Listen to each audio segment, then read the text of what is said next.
Hi guys, and welcome to today's session, which is slightly unlike my other videos. It's an unusual one in that today I am going to be practicing a piece of music and showing you guys my process of learning and playing a new piece of music.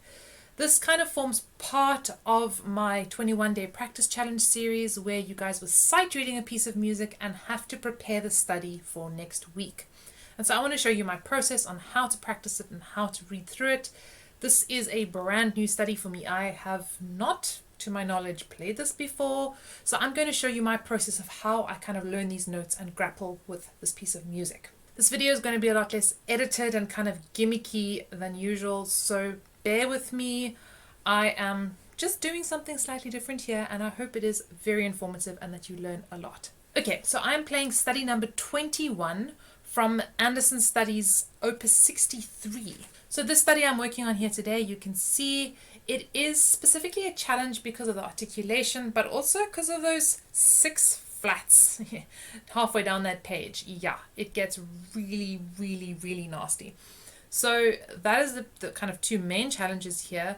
It's a bit of an odd sounding study, which doesn't help. So my first big approach here is going to be to play it very slowly. Now, I mentioned in my video that I like to work from the back, so that when I'm learning new things, I work backwards. And I'm going to do this. I am going to get to this in a second. But for now, I'm going to just play the beginning a little bit, just to kind of get a feel for the main kind of theme in this music. This doesn't always work for all studies, but very often playing or getting kind of comfortable with the first 2 lines or so is very helpful. And then I go to the end of the study. Now, you might want to first just play through the whole thing, see if you can get through it. I'm not even going to go there right now. I'm just going to dive straight in. But sometimes it can be useful and satisfying to just kind of play through it once. Okay, so I'm going to start from the beginning. I'm going to do this very slowly, very slowly, getting it into my ear, getting used to how it sounds. Also making sure I'm playing everything correctly. Very important, because silly mistakes really creep in very fast when we're just playing things fast. So that's why we want to do it slowly and very carefully. I'm just going to do those first 2 bars for now. That's literally all I'm going to play for now, because I really want to just make sure that I know them really well before I move on. Now there, I might even want to leave out that mortant at first. I might want to just practice it without the mortants.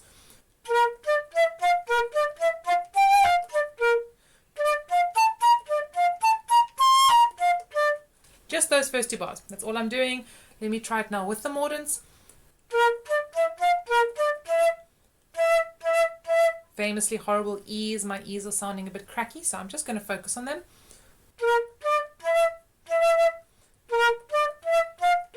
What really helps is just to think a little bit more forward and a bit more gentle, not to push so hard on those E's. So.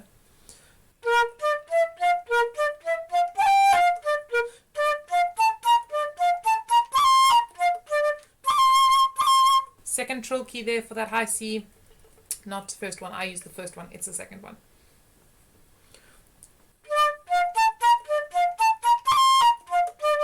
Okay, so this first 2 bars are feeling pretty comfortable. I'm going to try and speed them up now.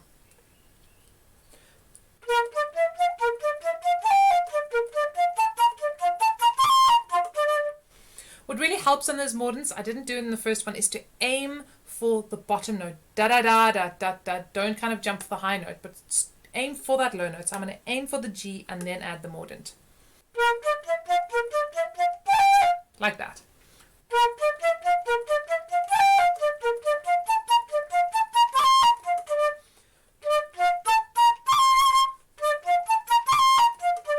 I might even want to work it up to a speed where I can double tongue that already. But for now, I'm happy with that. I'm usually going to play this 3 times in a row correctly, that I really know that I know that I know that I know it. I had a teacher who used to always say the first time it could be luck, the second time it could be coincidence, and the third time you know that you know it. So 3 times at least in a row correct. Okay, now I'm going to carry on. Now the trouble starts.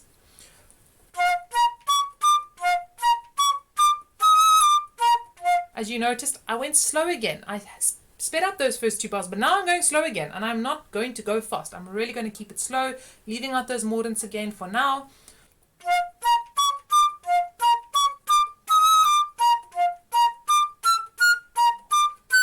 Now here I've got a little bit of a B flat issue in that I'm going to have to make a plan with my fingering. Either I'm going to slide across really fast, which I do sometimes do because I'm pretty quick at sliding, or I need to use my long B flat and prepare for that. So in your music here, you are going to write in a little plus or a little minus over the score there. So on that C sharp, you might want to change over to your B natural key. Now long B flat. So I'm going to see if you can see my fingers here a little bit better. Starting from the beginning of that line. There I've got my B flat key down still. And now on that C sharp, I'm going to lift it away and make sure I put down the B natural key. Here's B naturals down. Now long B flat.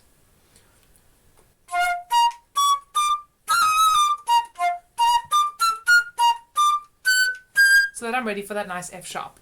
I'm going to go from the second bar, the second line. And I'm going to play that a few times just to really get that into my fingers.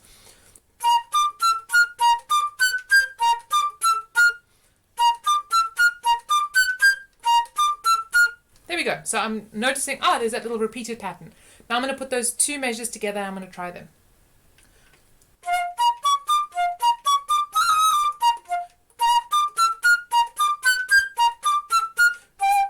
And there I can decide, do I want to already go back to my B flat key? I might want to slide across quickly or carry on until I have a C where I can change over. So this is very individual, guys, and you need to figure out your fingerings. It's really important. Have your pencil from the very beginning, have your pencil ready to start marking in your score. Don't be like, I'll do it later. You're not going to do it later. By the way, E flat little mortant, you're just going to lift that middle finger. Ta-da! Very easy.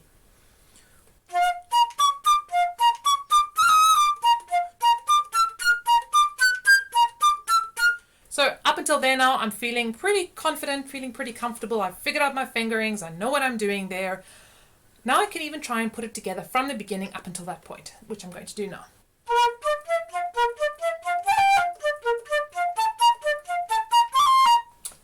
Wrong control key.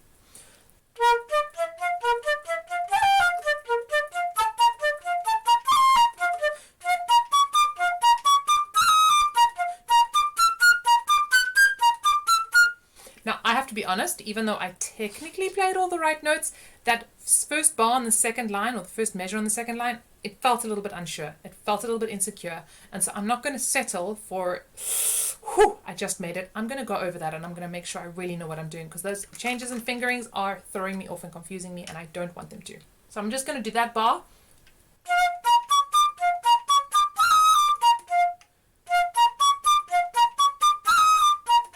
Didn't change my fingering now, but I'm feeling my shoulders kind of lifting and getting a bit tense, so I'm also going to just focus on releasing.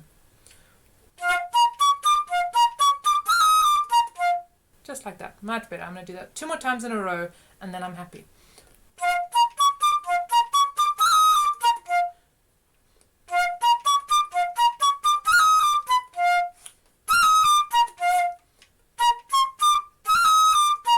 It's that little mordant that's throwing me, that's causing the tension and causing the anxiety, so I'm going to just go over that.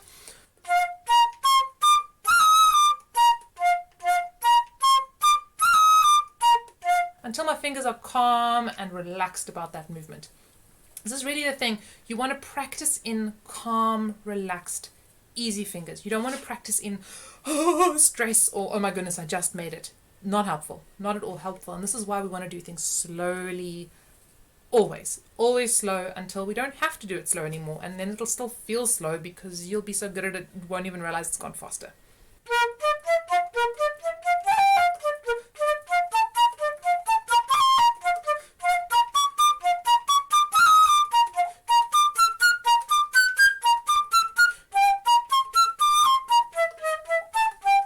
Now that's a really weird sounding part. I'm going to do it slowly just to make sure I've absolutely got the right notes there, because was a bit weird.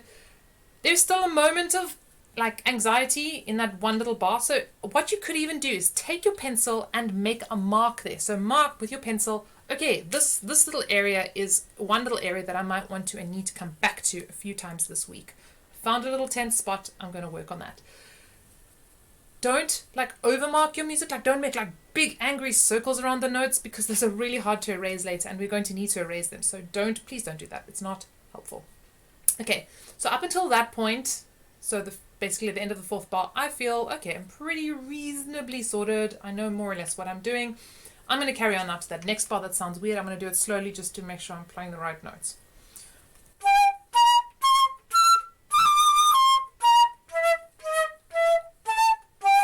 That's what it is.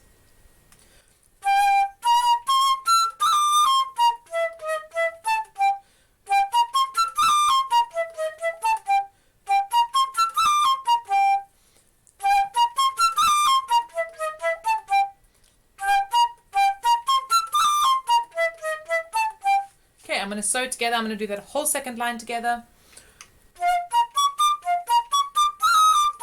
I didn't change fingerings.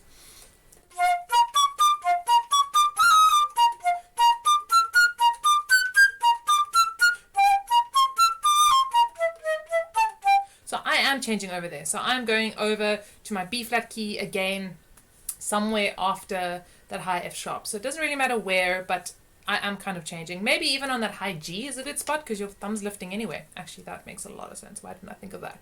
So you're going to put your little plus onto that nice high G because you don't need your B natural after that.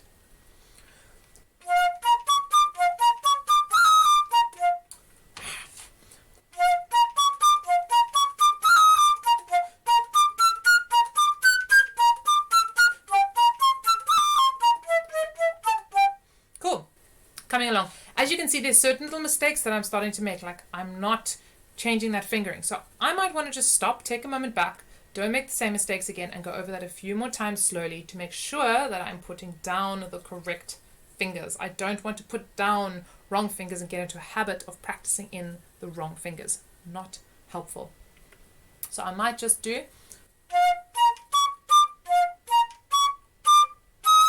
just practicing basically moving that B flat over in that phrase.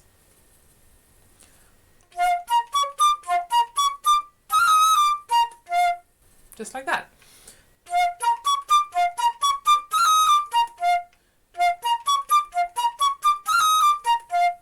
Yeah, until it really feels comfortable and settles in. You're probably not going to get this in one day. You're probably going to have to do this over the week, you know, every single day, over and over and over again. Totally normal, but I'm just showing you or giving you an idea of how to approach the music and work with it.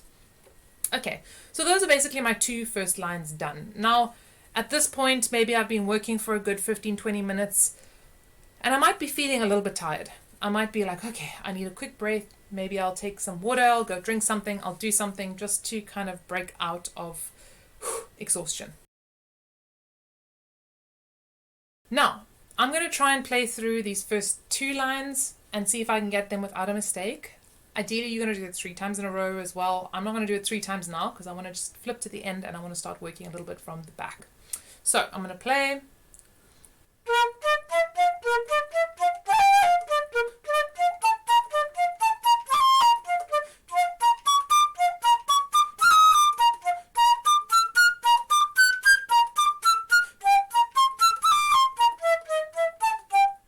And you're going to notice along the way, a lot of it is memory. Like your mind has to remember the little things that you have already practiced and worked on. It's going to be going through, it's going to be like, oh, that was that little bit. And the secret here is to try and remember those little things before you get to them. So read a little bit ahead and see if you can remind yourself of those little things that you've already worked on before you get there so that you don't get caught unaware. It's a skill all on its own, so just give it time to develop and form. But for now, okay, I can say first 2 lines I've more or less got in the bag. I am going to skip to the end of the study now. Why do I like to go to the end of the study? Because it's so easy and tempting to just work from the beginning each time. It's usually, you know, kind of the easiest and the funnest part. Maybe not even the easiest, but at least the funnest. Kind of a feeling of accomplishment. You're like, yeah, I can play the beginning of the study, which is why I do think start with it. I'm totally with you there. But we usually get the most tired by the time we get to the end of the study, which means we actually need to know this part of the study the best, right? Makes total sense. Also, just because it's fun to kind of do something different, it's nice to kind of work at it like that, and it takes away that temptation of just playing through over and over and over again because we know the beginning and it's fun, and then getting stuck halfway, getting frustrated and giving up. Don't lie to me, you've all done that. Okay, so last line, here we go, starting on that high G. Also leaving out the mortants for now.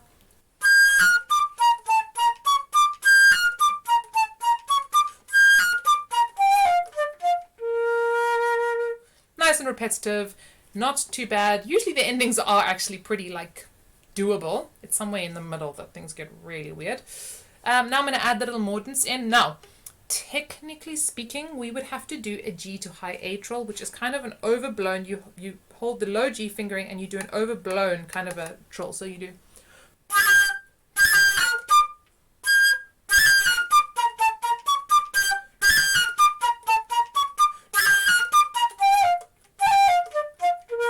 In this case, I'm going to say, because eventually this thing is going to go so fast, I would just use the first little trill key and basically do an A flat, G to A flat trill. It's a cheat, but it's not the end of the world. There are cases where you need to use this overblown trill because it's very like audible and a bit slower and a bit more clear. In this case, I think we can get away with it. So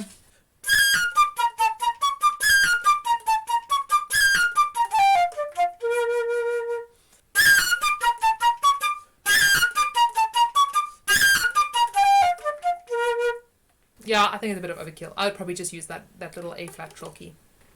Okay, last line, not terribly difficult for me anyway. I'm going to go on to the second last line, also leaving out the mortants still.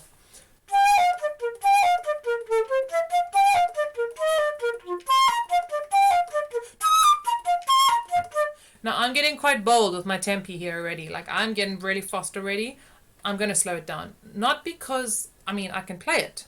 That's not the issue. The issue is that there's a little bit of like feeling already, and I don't want to build in that kind of a feeling. I want to build in that calm feeling. So I'm going to do that.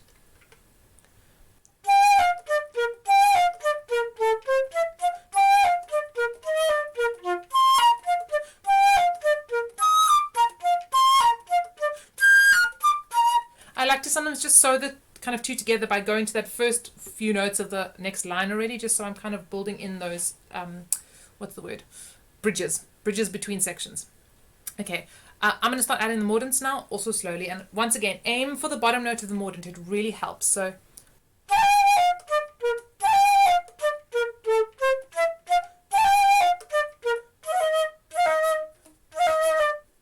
E flat to F. I lift both these fingers. You can just lift one.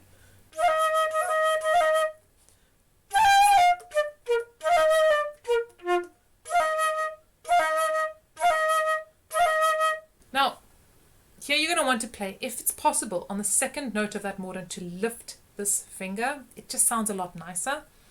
This is without lifting. This is with lifting.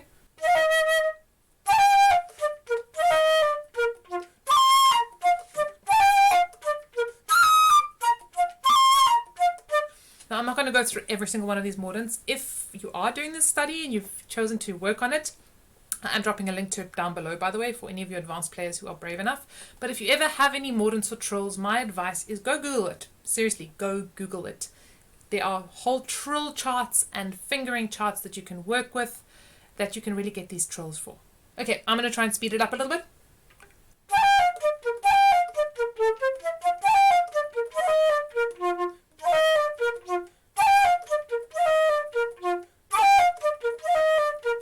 That's going to be a tricky little spot. I'm identifying it again. My fingers get a bit tense. I get into a bit of a lock.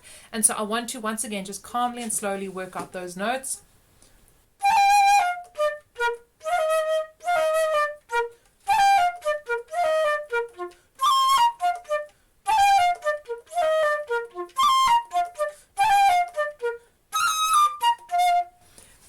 This is going to be a line that's tricky mostly for those mortants. So you might even want to just go through it just practicing the mortants. So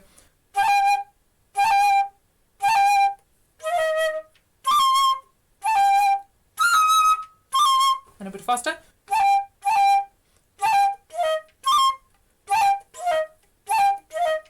That is going to be, I need to practice actually not lifting this finger for that trill.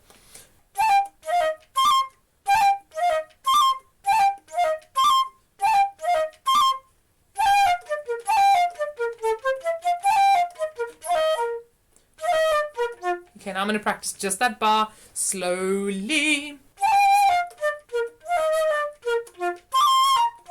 And again.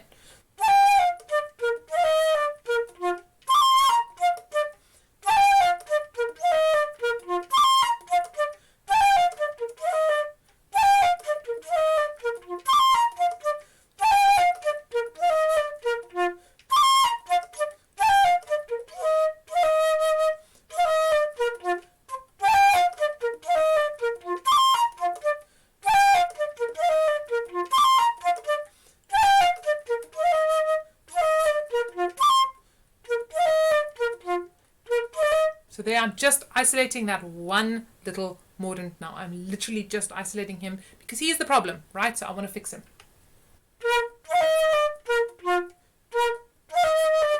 I'm going to show you what my fingers are doing there.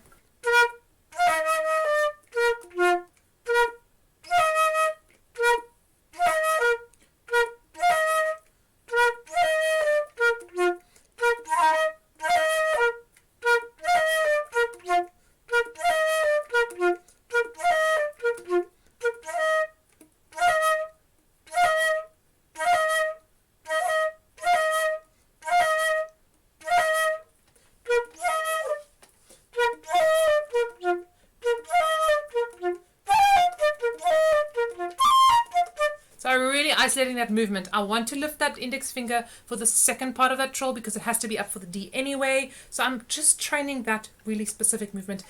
Guys, this is the kind of detail you can get into with these studies. And I know it feels like a bit of a drag, but you've got to remember you are fixing and solving problems for future you.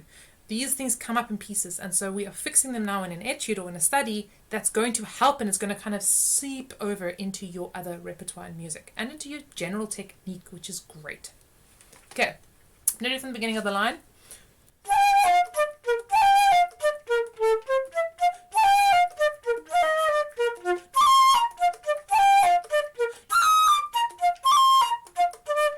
So really much better. I might want to give that a rest for today. I might say, okay, that is, I think, the top speed I can manage it without it starting to get panicky and shaky and crazy. Remember, it's not about getting speed. This is about getting it calm so that when we speed it up, it's there. It's all there. Okay, my dear friends, we are going to carry on a little bit to the next line. This could again be a moment where you might want to take a bit of a break, get a glass of water. I might actually go get some water. Do I have any around? No, I think I'm going to go fetch some water quickly. Have a little break, give yourself a moment just to kind of, and then get back into your music. Okay, I'm back. I had some water. I might do some just gentle kind of stretching just to kind of release my body. This kind of highly concentrated work can be quite taxing on your body, so you may want to just do some gentle stretching, roll your shoulders, whatever it might be. I'm going to tackle the third last line now. So I'd say the last two lines, I can do them at a reasonably kind of slow speed. For today, I'm happy with that. I'm going to do the third last line.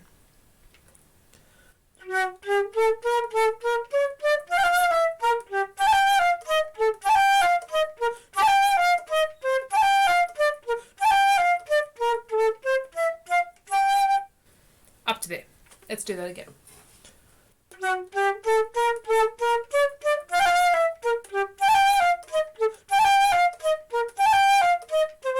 So for me, my ear is confused. It's hearing this, but it sounds weird. So I'm going to just do that a little bit a few times over until my ear gets kind of used to that sound.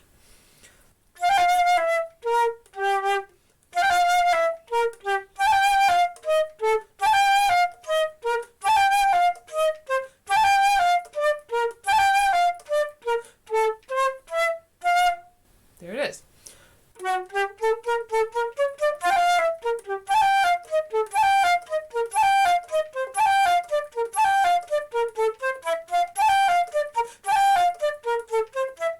And the interesting thing is now when you start putting these bits together, they start to make more sense because they're little repeated patterns from the previous line. I always love this. I'm like, okay, now it starts to make sense. So here is a cool thing because in a sense, some of what we've practiced on the previous line applies to this line as well, which really helps. It means we've actually done some of the work already. I'll probably play this through one or two more times. I'm always looking out, are there any moments where I'm like, shaky, or where my fingers tense up, or where I notice I'm not feeling 100% confident. On this line, it's just the sound of it. It just sounds weird to me. It's just not a very, like, you know, like expected study. Like things go in unexpected directions and with weird little accidentals. It happens.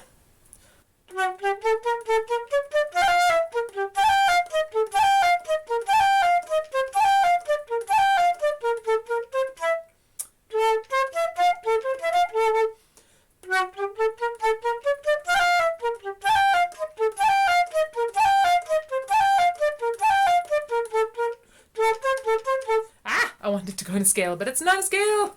It's an arpeggio.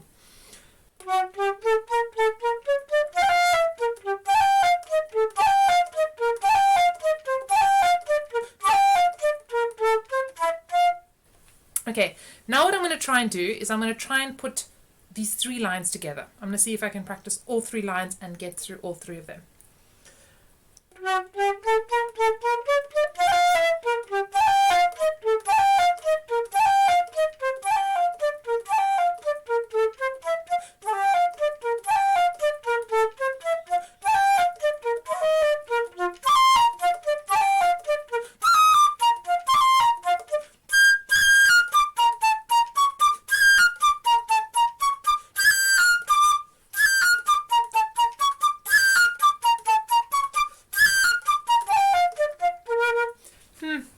On second thought, I might practice both trills just for practice.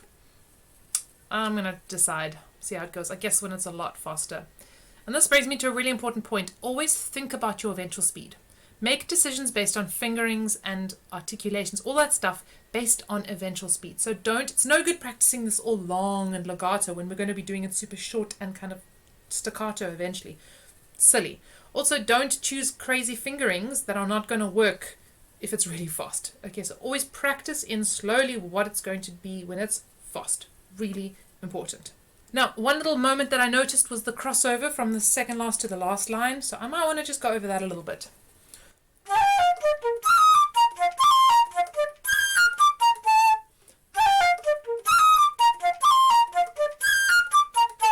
I'm going to learn one more line for today.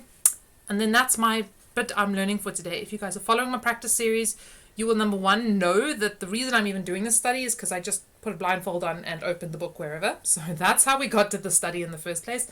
Number 2, you'll know that I suggest that we do about half a page of the study every day in this case, or break it up into kind of 4 days of your week. So 4 days you working on your study in sections and then start sewing it all together.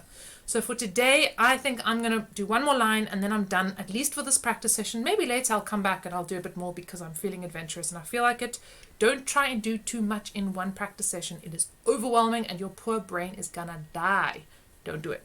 Okay, so now I'm on the 4th last line. Here we go.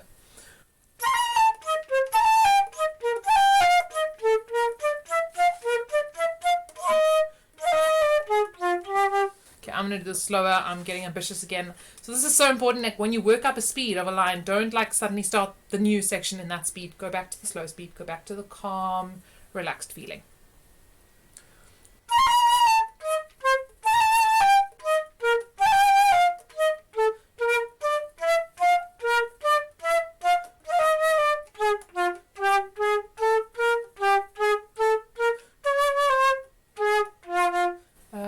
Natural it'll be, sorry.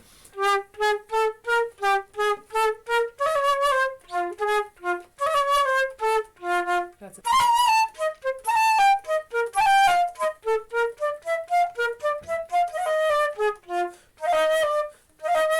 Same thing that I had earlier, where I want to land with it open just because it sounds better.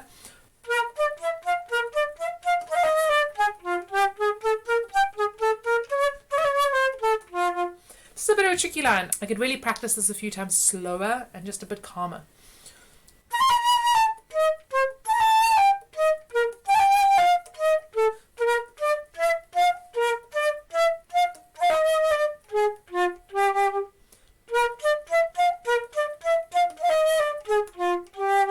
There it is again.